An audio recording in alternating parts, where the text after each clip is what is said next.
So today's the last day I have my tractor for me to use. The fella I work with was pretty serious when I told him that, it was available for X amount of dollars.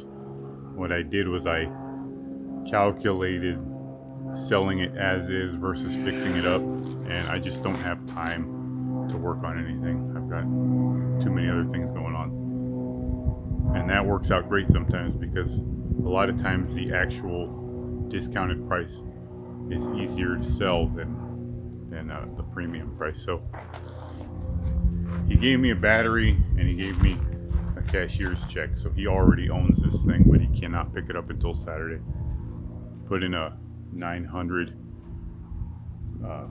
cranking amps battery, and it fires right up, runs better than it ever has. I've never put such a big battery in it. I was always doing the cheap thing, doing small batteries. So the last thing I'm going to do with this thing while I have it is to move this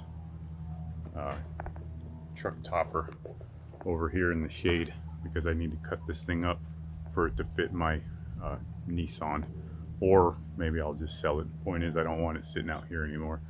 Now that the tractor's going to be gone, there's going to be a lot of extra space around here.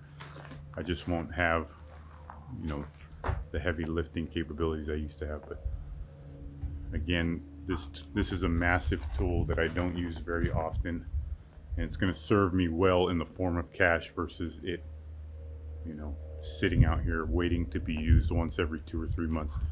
So you really gotta think through what's worth owning and what's not worth owning. I got this thing at such an amazing deal that I got tons of use out of it for several years. Now I'm selling it at a profit.